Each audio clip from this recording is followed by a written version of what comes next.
Hi friends, welcome to Raising Lifelong Learners. I'm your host, Colleen Kessler, and this is the podcast where I encourage you to trust yourself and your differently wired kiddos as you help cultivate their curiosity, encourage them to discover the world around them, embrace who they are wired to be, all while helping them discover their passions, interests, and raise them to become the amazing adults they're meant to be. Hey, welcome back. This is episode 131. Today, we have the first of a two-part episode all about dyslexia and homeschooling kiddos with dyslexia. Today, I'm talking to Marianne Sunderland, the founder of homeschoolingwithdyslexia.com and a wonderful, wonderful resource for all things language-based processing disorders. And we had a really great conversation today, and then we went a little bit deeper and talked specifically about gifted and twice exceptional kiddos with dyslexia for the episode that's going to air next week. So today's episode is all about dyslexia in general, what kinds of things we can look for, and there's a little bit about why homeschooling is just so good for kiddos who struggle in this way. I hope you enjoy it, and I hope you let me know what your biggest takeaway was from this episode. We will get right on with it after this word from our sponsor. This episode is brought to you by Science Unlocked, the brand new science curriculum from Home Science Tools that I've been talking about for the past couple weeks. But I wanted to give you an update because we've been using it in our homeschool for these last couple weeks, and we are loving it even more than I thought we would. So my kids have been doing the Hungry for Change kit where they do experiments with mealworms and learn about their life cycles and their eating preferences and some of the really cool things about them. And what's interesting about this kit and the choice that my kids made on it was that we have worked with mealworms before. I wrote a book about backyard science activities, and there's a whole section on different experiments that you can do with mealworms. And the ones in this kit are different. They're ones that we've never done before, and we're learning so much together. And my younger kids are sharing the student workbook and are taking turns scribing for one another, which has been a really good lesson in collaboration. And again, it's just so convenient to have this self-contained curriculum that includes all of the materials for the experiments that you're going to do, with the exception of a few minor things that you would find around your house anyway, all in a box together. In fact, the Hungry for Change box even used the box. We cut a flap off the box to use in one of the experiments. It was just perfect. And we're loving it. So I think Science Unlocked is the perfect curriculum for neurodiverse families because it allows you to go in, follow their interests, let them get some say in what they're going to choose and what topics they want to study, because you can pick and choose the different options, and depending on the level, the options stretch for a couple weeks to many weeks. And the other thing that I love about it is that it's easy to take the different levels and move them up a little bit or down a little bit. So definitely the ones that are geared for high school kids are more in depth and have kind of a deeper expectation of the knowledge. Yet there are still ways to pull the material down to younger kids. And likewise, some of the topics that are meant for younger children can easily be expanded upon, and you can dive deeper with children who are more capable or more interested or are just older. And so it's been a really good fit for our neurodiverse family, and I know that for other families like mine out there, it's going to be a great fit. So Home Science Tools and Science Unlocked have been generous enough to give us a coupon code for Raising Lifelong Learners listeners, and it's good now through the end of August. So the coupon code is RLL30, and that gets you 30% off your first Science Unlocked kit. And I just know that you're going to love it. So check it out. Even if you just get one kit using that coupon code, your kids are going to benefit from it. And I think that it will ease some of your decision fatigue in your homeschool year coming up, because you'll be able to turn that over to your kids and say, which one of these topics looks interesting to you? Just pick one. We're going to give one a try. So check it out, Science Unlocked, over at homesciencetools.com. And there's also a link to it over in the show notes page. All right, let's get on with today's episode.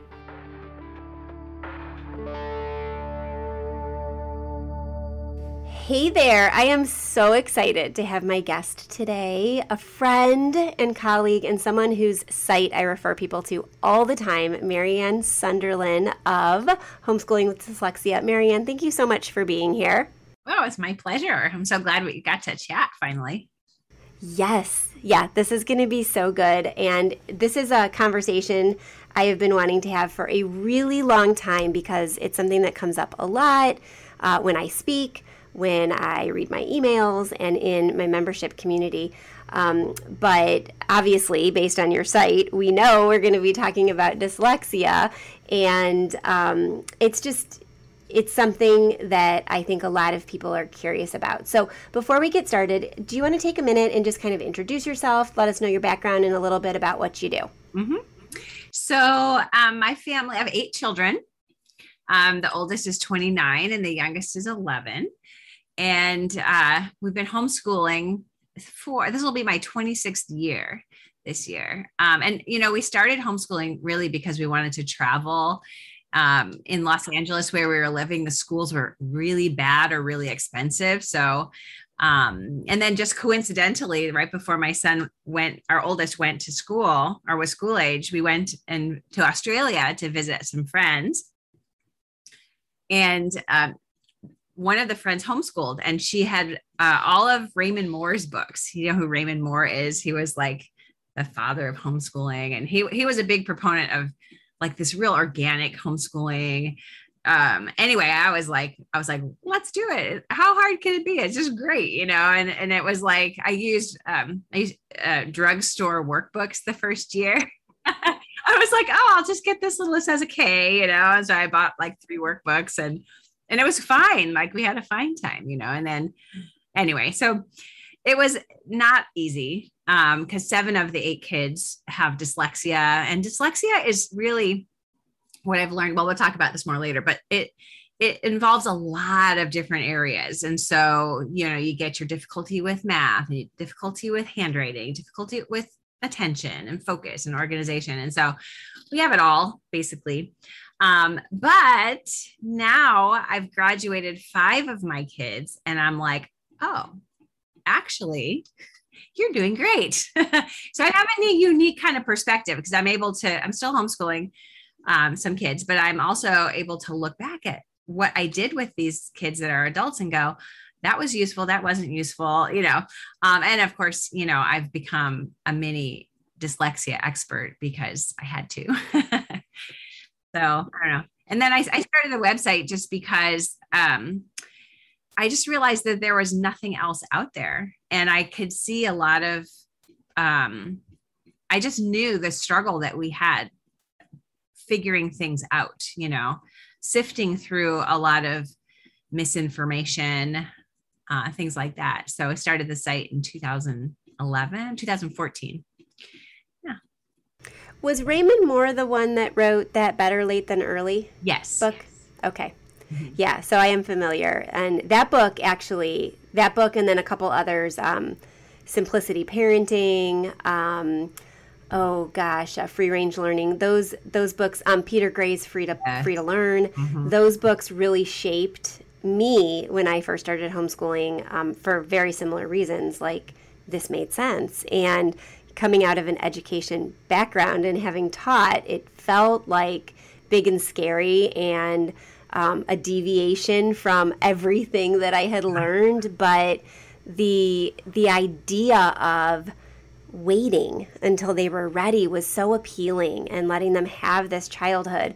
And I think now in retrospect, now that my dyslexic kiddo, and again, we'll talk more about that and about her in particular, she's going to be 12 tomorrow as we are recording this, but just having that approach, I can see the confidence that it allowed her and how different it would have been had she been in school being told for all of those years that she should be reading better. She should be able to be doing this and being, sent to remedial classes and intervention. And instead, we were able to just let it go and build up her confidence in other ways. And she was able to say, I can't read yet. I'm dyslexic, with like no shame or anything. And I just, I was so grateful to have run across that idea of better late than early way back in the beginning of my homeschooling. Yeah. So I'm not dyslexic. Dyslexia is genetic. So my husband's dyslexic, and it's just, so when I grew up, like my grandmother, who was born in 1906, has a master's degree, or had, she's gone now. But like education was a big deal in my family. And there wasn't like, will you go to college? It was, where will you go to college? It was like, I just went to college as if it was another requirement. Because it was. And so for me to be able to step outside the box and how I teach my kids has been a really, interesting journey, of me. And what's so cool about it is that nobody cares about kids and kids' education more than their parents. And so where a teacher may care, they have 30 kids in their classroom that they care about, and they're not educational experts. They don't get any training on outside the box kids, and they do the best that they can, I'm sure, the large majority of them. But really and truly, like being able to be with my kids day in and day out and try the things that I was learning, and be able to back off when I needed to, or honestly, like having 8 kids, there were times where I just didn't have any time to teach my kids. And I used to worry. Oh my gosh. I used to worry so much. All my kids do is play. Like they're outside all day. They come in like all scratched and bruised and covered in mud. And I'm like, oh my gosh, like we haven't done any math today. But now my adult kids are like, they'll say to me, they'll thank me. Thank you so much. Even my older teens, for giving us the kind of childhood where we weren't stuck inside all day, and that we could, like, we would read books and then just go reenact them outside. And, it was enough. Who knew? Yeah. It's such a paradigm shift for so many of us coming out of that programming and that background. And I think the same things. I mean, I look back, I just graduated one this year, and my first graduate, and I'm so grateful for the time that we had with that, and the fact that, even as an immature 12-year-old, he was out there playing with all the neighbors and doing dramatic deaths and having Nerf gun wars and stuff, instead of doing endless homework and having to get to the next thing, because we were able to just give that space. And that's a passion of mine, play-based learning, and that idea that play doesn't stop just because our kids are like 5 or 6 or 10 or whatever. And we're actually dedicating, I've talked before with you, but then also with listeners about the membership community that I have, the Learners Lab. And October, we're dedicating that whole month. The whole theme is play and play-based learning and the importance of it. I'll be teaching a masterclass to parents about why play is important, even when they're teens, and how it looks different, but it's still play. And my hope is that as my kids grow, that they do the same thing. And, they don't have to thank me, but at least appreciate the fact that they weren't locked in and tied down, because I think so many things come out of play, especially when we are dealing with kiddos who have some kind of learning disability. And it gives them an opportunity to practice other skills that give them confidence so that they can tackle those kinds of struggles that they have. So why don't we shift gears a little bit and tell me a little bit about kind of just what is dyslexia? It's so big. It's a big thing. It's not like reversing letters like so many people think, but kind of what it is, what parents who are worried, like maybe my kid is dyslexic, because I'm sure you get that too. Mm-hmm. My kid is 11 and not reading. Do they have dyslexia? What should I do about it? So big questions here. What is it? Mm-hmm. How do we kind of start to see or tease out if our kid might be struggling with it? And then we'll get into kind of what kinds of things we can do as homeschooling parents for kids who we suspect might have dyslexia. Yeah. So, for example, with our oldest son, very bright, huge vocabulary. We read all the time. And he was really struggling as a first grader. It probably didn't help that I brought home like the complete rod and staff curriculum. Those early years of homeschooling, how foolish we can be. We switched from the drugstore workbooks because I went to a homeschool conference, We were definitely noticing some huge discrepancies in what appeared to be his ability to think and converse and be observant and what have you, and what he was able to do when we sat down to do school. And so when he was 7, we had him tested. But other things that, so there's what you will see is this discrepancy. You'll see that your child's really bright. And you'll see that they're curious and ask good questions. And if you read to them, they're absorbing everything, right? And they're making connections, and they're amazing children. But then when you sit down and have them, just write or read simple words, they struggle in a way that just doesn't make sense. And because using a good reading curriculum does make a difference, but they still struggle. And it takes them a lot longer to learn. But interestingly, other things that you can see with kids with dyslexia are things like directionality, or I like to call it prepositions, like up and down, yesterday and tomorrow, before and after. They have a hard time actually knowing what those differences are. Telling time is really difficult, especially on a regular clock. Tying their shoes is really difficult. Remembering colors and shapes, anything, and this is more younger children. And then when your child is getting to be school age, and say you're sitting down with a reader, you're doing a reading lesson, they tend to guess. So even if you're using a phonics approach, which you should be, and we can talk about what programs work, even if you're teaching that, because it takes so much repetition for that to become automatic, that they'll tend to guess. And so they'll use context clues. They will, they'll look at the first letter, and just kind of guess. Even if you've taught them the word before, or they've seen it on the line before, that's a dead giveaway. So they experience a word that they're not sure what it is. And maybe you just tell them, oh, that's the word the. And then they see it in the next sentence, but they don't remember. It's like they've never seen it. So those are some basic signs. There's a lot of signs. You can Google signs of dyslexia. I have a page on my site that I could even give you the link for if you want. That kind of goes through the ages and different signs that you'll see. In general, they tend to be very engaged, eager learners, but really struggle when it comes to the written word. And what dyslexia is, it's now been defined because of research done in the 90s as it's a language processing disorder, or difference, as I like to call it. It doesn't have anything to do with the eyes. Your eyes could be 20/20, right? You have perfect vision, yet the impulse that goes into your eye,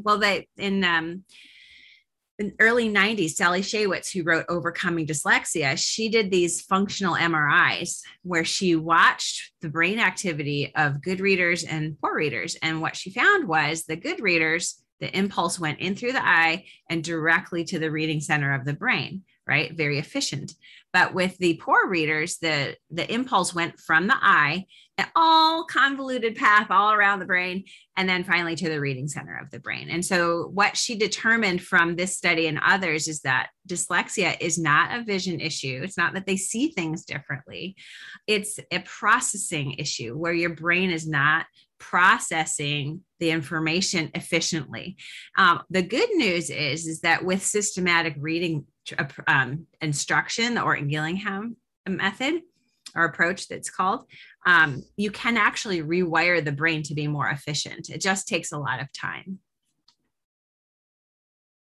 That's so interesting. And I know that that people have heard that before. Like when you start, you can't start to research dyslexia or Google, I think my child has dyslexia or any combination of those things without having Orton-Gillingham come up. Can you tell us a little bit more about how that works? And maybe some, like you talked about possible programs, like what kinds of programs and methodologies kind of go into that method? Mm-hmm. So a lot of phonics programs are not designed to meet the needs of kids with language processing issues. There's not enough repetition. It's not explicit enough. And so Orton-Gillingham is I don't need to give you the whole long Nope, just a snapshot. But they're basically it was a researcher and a psychologist, I think, and they worked together to come up with this. This was in the early 1900s. And essentially what it is teaching kids very explicitly everything that they need to know. So teaching it systematically. So it's being taught in the same method so every sound that you're teaching is taught in the same way. There's a variety of I'm missing them right now, but essentially it's a very systematic, explicit, like don't assume they're going to catch anything. A lot of times you'll go to the library and get a level 1 reader and it's got like 15 sight words and 20 and all 6 syllable types. And it's like, well, so Orton Gillingham and a good Orton Gillingham reading program will break that into steps, and they're not going to introduce anything that they can't decode because it's going to have been taught and practiced. And it's really been shown by research to be extremely effective at teaching kids with language-based learning difficulties. Okay, so let's kind of recap this for a little bit or quickly before we go on. So dyslexia, kind of signs of dyslexia, and I definitely want you to send me that page on your site, and so we'll link to it in the show notes. This is episode 131, so folks, I'll remind you at the end of the episode, but we'll make sure we link to that and then any of the other resources that Marianne's talking about. So it's a processing issue. So it's how the information is being processed in the brain, and it requires a systematic approach in order to kind of help kids be able to start learning how, and adults really, because there are lots of not diagnosed teens and adults out there, process the language, the letters, the sounds, the things that make up words, and then you talked about math and writing, but we'll get to that after. But it's a processing issue that needs a systematic approach to be able to kind of overcome, which is why regular reading programs or even writing programs don't work for kids who are struggling with dyslexia, because they need a certain type of repetition and a certain type of kind of hierarchy and scaffolding in order to be able to like build from one building block to the next one, to the next one, to the next one. Am I kind of like breaking that down well? Absolutely. And one of the other tenets of the Orton Gillingham approach is individualized. And that essentially means you're tutoring your kids. So if you brought your child to a tutor and the tutor was working with them on something, but they didn't quite master it, she's not going to go on to the next lesson the next day. She's going to start where she left off. And so any kind of instruction that you will do, like there's no open and go curriculum where you're just going to do lesson 1 on Monday, lesson 2 on Tuesday. You're going to have to modify it and individualize it to your child, but that's to be expected. And I think that's something that it's really simple when you hear it, but a lot of parents are like, but it's Tuesday. We should be on lesson 2, and it's like, no, we don't need to, we don't have to do that. But yes, all of those things are true. And all kids with dyslexia can learn to read. It's not that they can't learn to read. And I don't know if we mentioned this, but it has no impact on intelligence. And that was actually one of the hallmark signs before Shaywitz came out with her research in the 90s, was a discrepancy between their academic output and their IQ. There's just like, well, they're perfectly intelligent, so there's no reason other than what they would call a disability, a learning disability, for them to be struggling. Yeah. And so that's why, so for those of you listening, we're actually doing a 2-part episode here. And this is one of the main reasons I wanted to do this as a 2-part episode, because I want to talk about dyslexia itself and kind of how it presents and what kinds of things we can do as parents if we start to suspect that with our kids. But then also when we get into kiddos, like so many of you have, who are on the gifted spectrum and have a twice exceptionality that is a disability, how that makes it different when we're addressing it. So we're going to come back to that in next week's episode. So look for 132 to come out, where we talk specifically and go a little bit deeper into when our kids have a twice exceptionality, because it's going to be different the way that you approach their learning. There's going to be some similarities, but there's going to be some differences. So I want to go back real quick to what you said about it being being like parents being becoming tutors for their kids with dyslexia, because I think that's such an important distinction. And one of those reasons why homeschooling really is ideal for kids like this, because there's only so much time in a classroom. And like you said earlier on in this interview, classroom teachers aren't specialists. They are generalists. I was talking to you before we got on, and I've talked to other people before about this when I meet them in person. You can't really fault a teacher for not knowing what they don't know. When I was a teacher, when I completed my undergrad, I had a bachelor's degree in elementary education and was able to teach in a classroom and was all in. I loved my students. I formed wonderful relationships with them. We did amazing things, but I didn't know all that I didn't know because I was taught that I was prepared for the classroom. But the truth is, the brain is so nuanced that there are so many different things that can be affecting what they're doing in the classroom. So for example, my own background with giftedness, my master's is in gifted. And when I started that course of study, I was stunned by how much I didn't know. And in retrospect, there was one paragraph in one textbook in one class that even mentioned gifted students and twice exceptional students.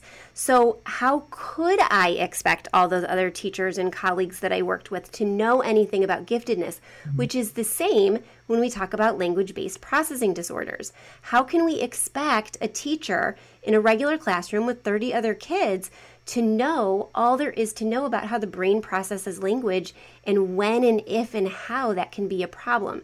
It's why it's so important to look at our own kids, know them, and trust ourselves. Yeah, I'm really glad that you brought that up. I talk to a lot of families who are in desperation pulling their kids out of school because they're struggling so much. They're not getting the support that they need, and their children are suffering. And obviously this is not, like you said, it's not a teacher's, they're bad people, that the schools are bad, but the reality is that the teachers are not equipped. And even if you are able to convince them to test your kids, the services that they're providing aren't research-based, and they're not effective the majority of the time, I would say. There's only so much one-on-one you can give. If you've got one interventionist per building, if you're lucky, the amount of time they can spend one-on-one with a child is so severely limited.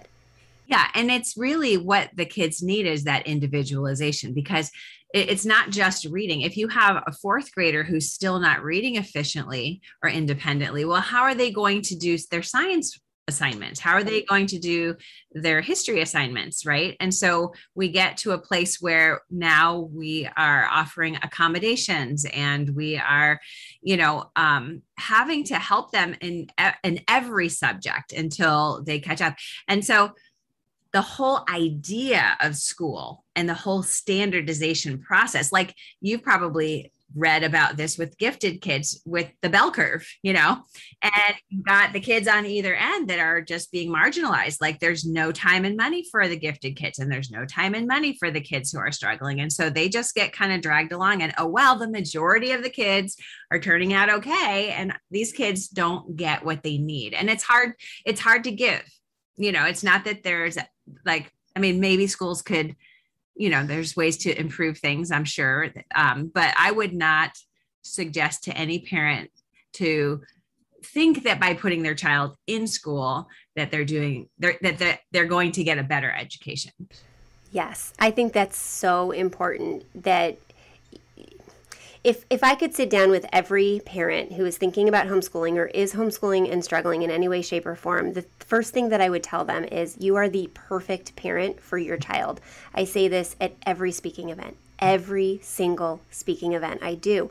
There is nobody who will love them more, nobody who is more bought into their education, nobody who cares more than you. Therefore, you are already equipped to do every single thing that you need for your kid. Mm-hmm. You just need a little bit of help. And that's why there are sites like Homeschooling with Dyslexia and Raising Lifelong Learners for the other end of it to some degree.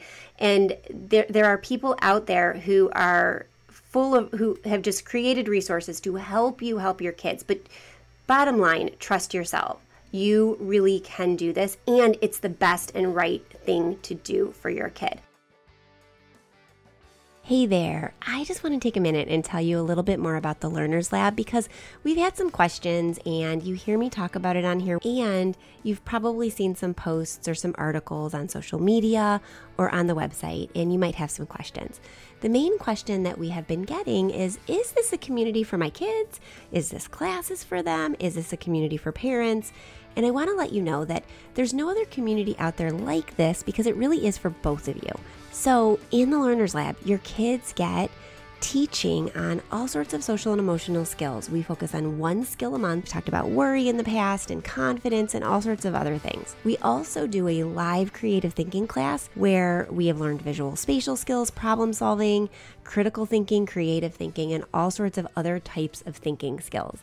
And then we also do a live meetup where kids can see each other face to face. We've played games in there. We have learned about different kinds of social skills.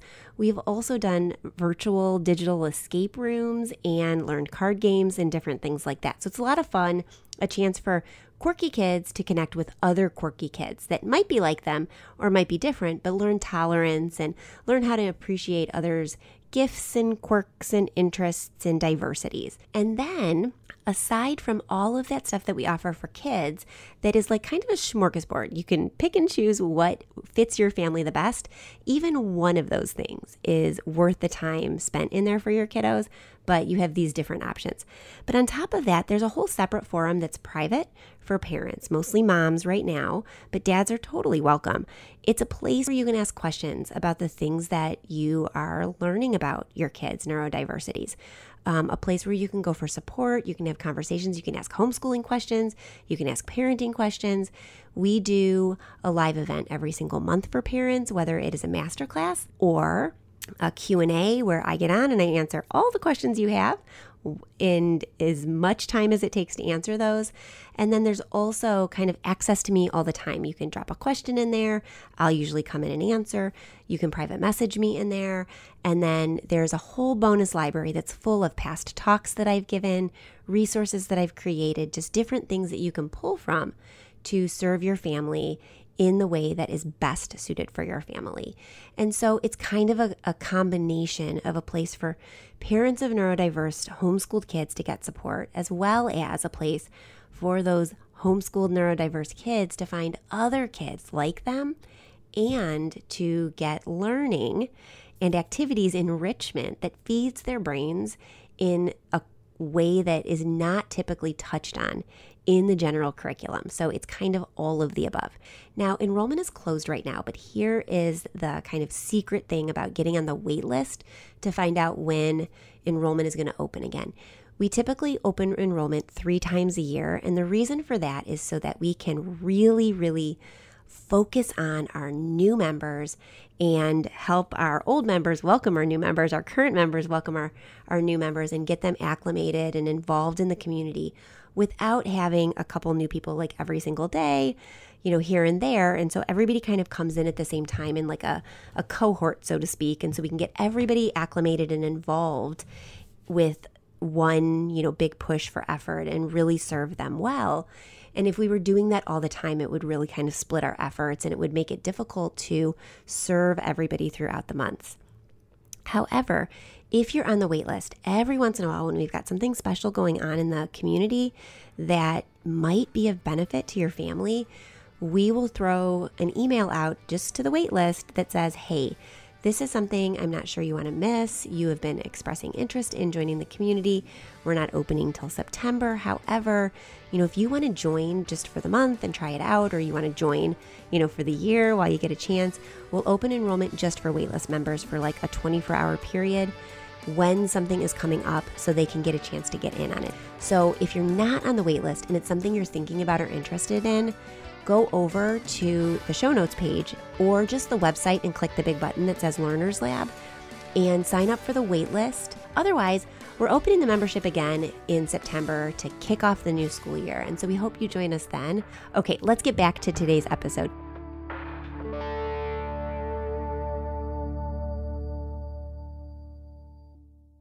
Can you tell me a little bit more about if if my kid's struggling, okay, say I'm a parent who's coming to you, my kid is struggling, my kid has struggled. We've done all sorts of accommodations. We've used a reading program that we know is steeped in Orton Gillingham. I've used 2 in my own home, Happy Cheetah and All About Reading. And we've used other resources. We've used some online programs for my daughter when she was a little bit younger. Nessie we used for a little while. I forget. There was another one. There's a post on my site about it, but it was with a speech language pathologist. You may have seen this one too. You know what I'm talking about, right? It was Rooted in Language. I don't know. I don't remember. But I'm a parent who's frustrated and overwhelmed. I've tried a bunch of different things. I don't know for sure that this really is dyslexia. Should I get her tested? Should I keep doing what I'm doing? Should I do a consult? What should I do, and where do I even begin? Well, I think so. Testing is very expensive. So for many families, there has to be a decision-making process. And so this is generally how I help parents to make that decision or encourage them. If you have a kid that's really confusing to you, maybe it's your oldest. We'll be talking in the next episode about twice exceptional, which you're going to see a whole bunch of different kinds of signs that can be very confusing. So if you're planning to homeschool and you're just, you're going to slug through it and you're going to figure it out as you go, like I did, you really don't need testing. Testing is primarily given to provide special services in school, to provide accommodations. Now, if your child's getting to be in high school and thinking they want to take the SAT or ACT college entrance exam, and they're going to want accommodations, you will need current testing. And so I would recommend getting tested in 9th or 10th grade so you can apply for that. But otherwise, I would only recommend going for testing if you have a kid who's really outside the box, and maybe you've read a lot and you feel like you've tried a lot and you're just feeling like you need to know more. I have two kids like that, and they ended up being profoundly, so to speak, dyslexic, meaning their processing speeds and working memory speeds were so low and there are degrees of dyslexia based on your level of deficit. So it depends. And if you have the ADHD executive function component, then that's a whole other layer of struggle that your kids are going to have. And so for if you're extremely worried or your family members are concerned and that's causing you worry, or even if your child themselves is starting to say, I'm stupid, right? And you're feeling like your whole world's starting to revolve around this, go get tested. You can do lower end testing. You don't have to necessarily get a diagnosis. You can get somebody who, is maybe a master's degree, because technically a diagnosis comes from a PhD psychologist trained in psychoeducational testing. Hopefully somebody that's well-versed in learning differences or disabilities so that they actually know what they're looking for. I've had a couple kids, or one of my kids was tested through our insurance, and it was just like, what? Like they were way out there, way, way, way out there. So that's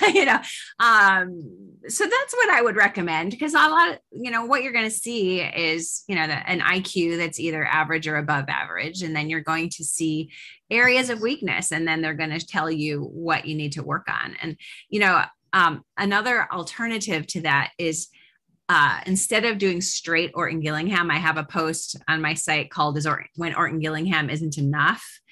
And this is for your more profoundly dyslexic kids, the kids whose processing speeds are so low that it's taking all kids with dyslexia will take longer, no matter what you do, to learn to read. Very rarely will you find a kid who, can keep up with a traditional learner.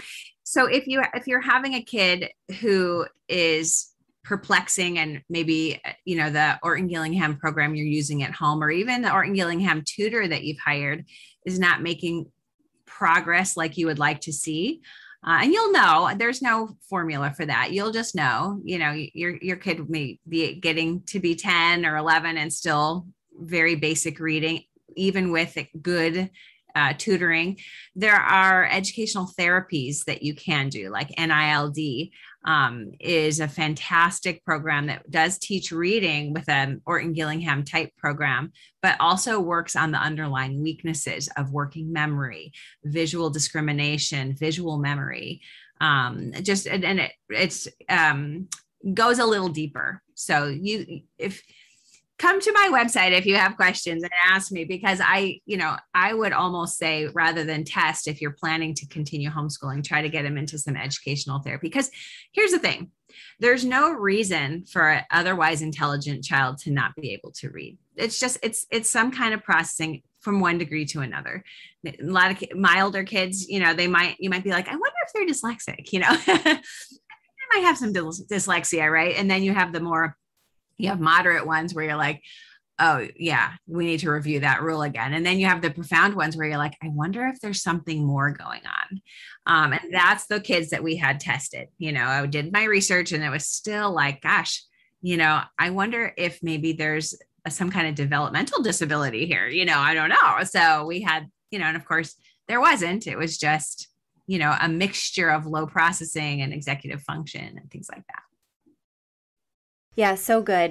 We're going to link to a bunch of stuff on your site, some different posts, and Marianne's going to send me links to some really good Get Started posts, including the 2 that she's mentioned. But I want to shift gears and talk a little bit about the book that you just released, because I think that there's so much in there that just goes along with this particular conversation and is a really great resource for parents when they're kind of thinking, am I actually able to do this with my kid who has an area in which they're struggling or might be a learning disability or something more.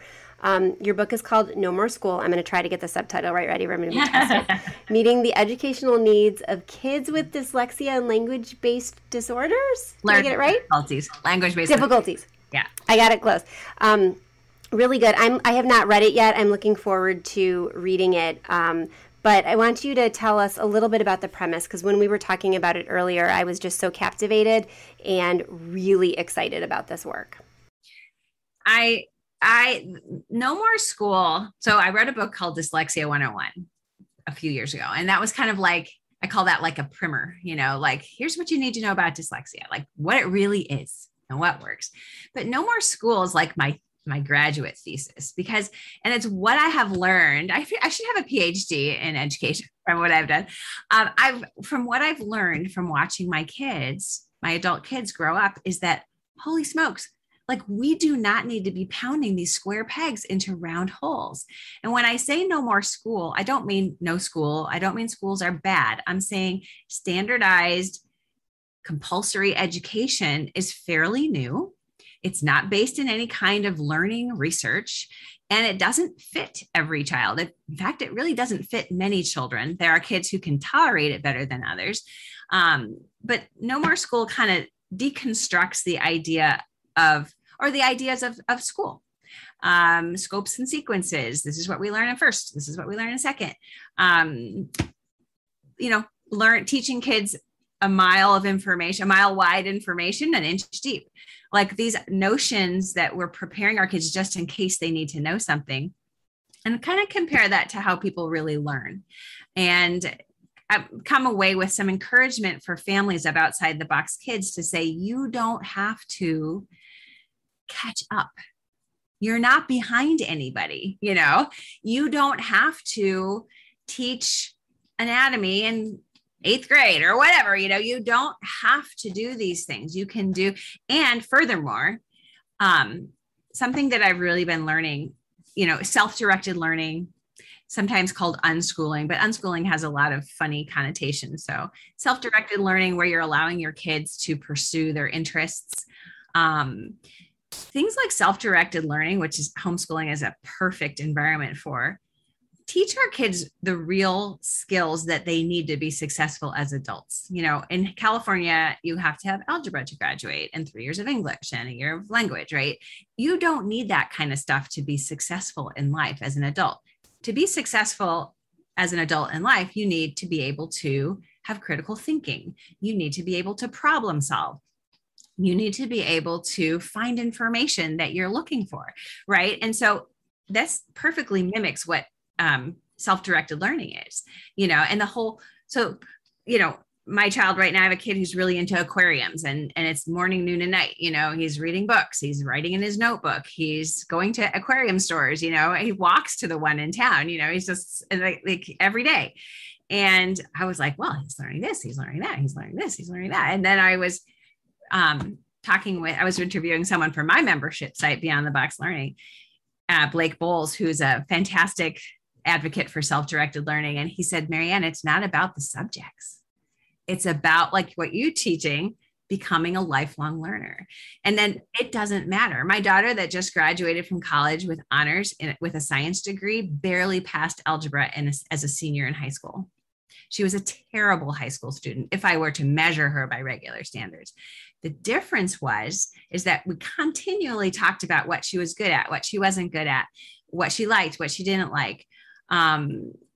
And when she decided that she wanted to be a physical therapist, I didn't have to nag her. I didn't have to say, you get to that algebra tutor or you're paying, she found her own tutor, and she was completely self-motivated. So No More School is kind of like, if you're concerned that your kid's behind or you're not fitting into the box, but you can see that the box is not a good place for your kid. It's both a intellectual pursuit, like a philosophical bit in the beginning, and then some very practical ways to implement that in your day-to-day. I love that. Love that. And so we will definitely link to that. And I'm excited to read it.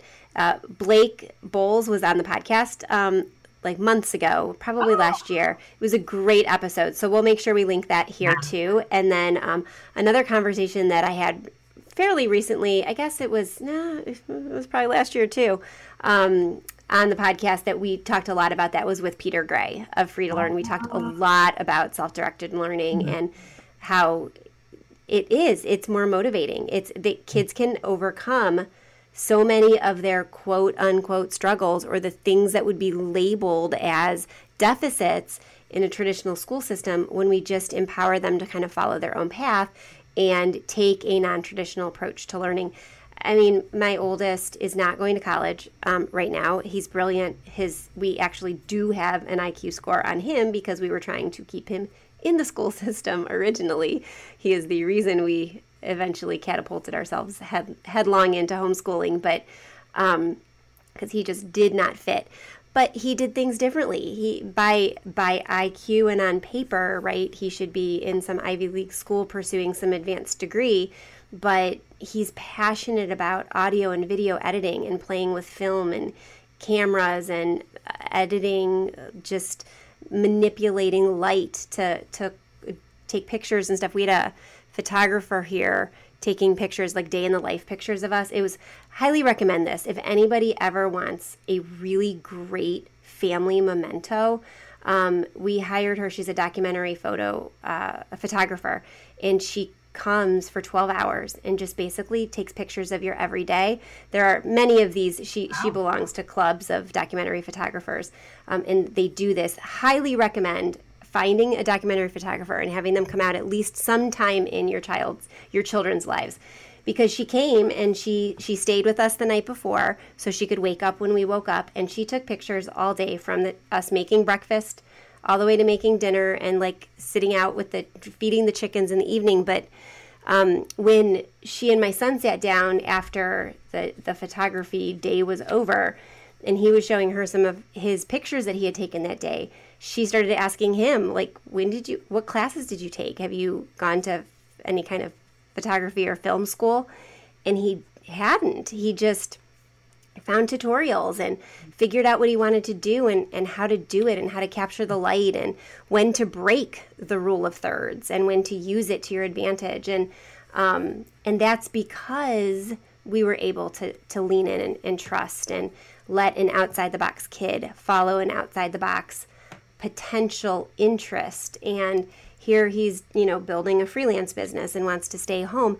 When he's ready, which is going to come, he's going to go take business classes at the local community college, because he's going to need more than the basics in order to keep his business flowing in the right direction. And that'll all be on him, exactly like you just said with your daughter. When they're motivated to do something, they're going to do it for that reason. And I think that our kids who struggle in different areas, who are gifted, twice exceptional, have other neurodiversities, this is just such a perfect opportunity for them to be able to find their strengths and run with them.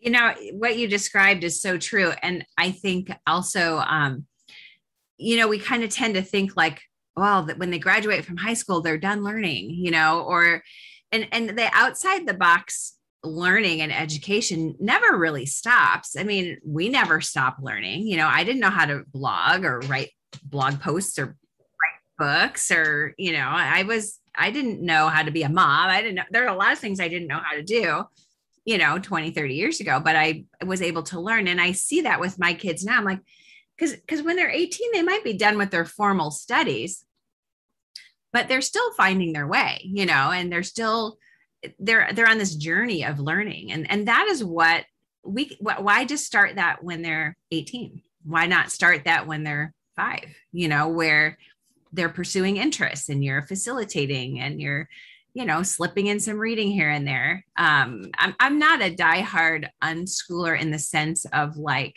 no curriculum. I feel like as a Norton Gillingham trained tutor myself, it flies in the face of what I've learned. I feel like we should be exposing our kids.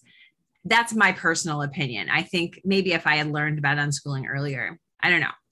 But nonetheless, I do teach my kids reading, and we do math, you know, and we do grammar. Because my kids are older too. I would not do grammar when they were younger, but we are now. And then the rest of the day is all interest led. And you know what, if they get off in the morning and it's like, they're onto something great, I'm like, this, okay, we're good. You know? Yeah.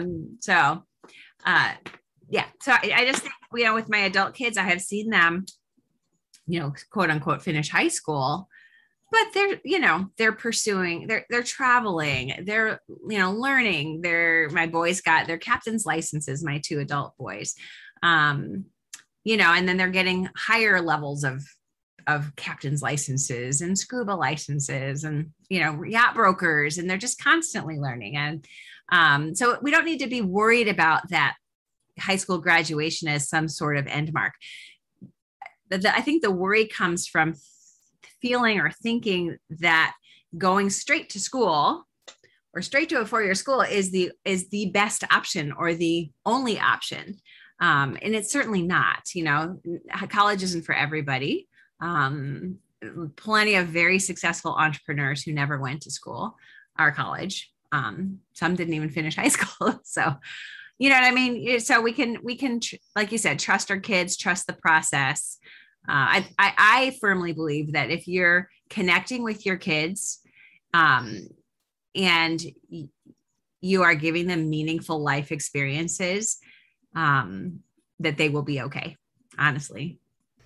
Yeah, I agree. And we're actually very aligned because true unschoolers probably wouldn't let me into their club. And true curriculum users probably wouldn't let me into their club either, you know, kind of all over, picking and choosing, going kid by kid, what each one needs, which I think is exactly what, in bringing us back to the dyslexia conversation before we wrap up here for this first episode, it's exactly the reason why homeschool moms are perfectly equipped and positioned really to teach our kids with dyslexia or any other kind of learning disabilities or processing issues at home, because we can see what their needs are and meet them where they are without having to arbitrarily or artificially push them forward just because their age matches up to a different grade. And I think that that's such a gift. 100%. Yeah. I mean, and that's the bottom line. The bottom line is that you can homeschool your kids with dyslexia. There's a lot of resources out there now, like my website and your website, where people can go to see other people have done this. Lots of other people are doing it. It looks different for lots of different people, but ultimately our kids just learn differently. They learn on a different timeline, and they can do that with peace at home while pursuing their interests. And it's a recipe for success if there ever was one, I think. Yes, absolutely. Okay, so let's wrap this up here because I am super excited to dive into episode 2 with you about how this is going to look differently. So if you are listening, we'll have all of the resources on the show notes page for this episode. So we'll link to different resources on Marianne's site about kind of teasing out what dyslexia looks like, when and where you might be seeing some of the struggles, what kinds of things you can do at home in the moment to start meeting your kids where they are and even figuring out where they are. And then moving forward, we'll link to Dyslexia 101 so you can start with that. And also her Outside the Box membership site and No More School. I highly recommend both of her books. Marianne also has a book for kids called What is Dyslexia? So we will link to that too. And I really, really appreciate you being here today and then again in the future here, because we're going to talk in just a minute here. So thank you, Marianne, for giving me the time and talking to us about dyslexia as a whole, and then just what kinds of things we can do for our kids. My pleasure. Well, there you have it. Okay, tell me, what was your biggest takeaway from this episode? One of mine was that dyslexia isn't a vision issue. It isn't a reading issue per se. It is a language processing issue. And just understanding that helps me see my daughter in a completely different light and helps me kind of perceive how to help her even more. I'd love to know what your biggest takeaway was. You can head over to the show notes page for this episode at raisinglifelonglearners.com/episode 131 and leave me a message through the contact form there. You can leave me a voicemail. You can write me a message. It goes straight to my email either way, and I'd love to hear from you.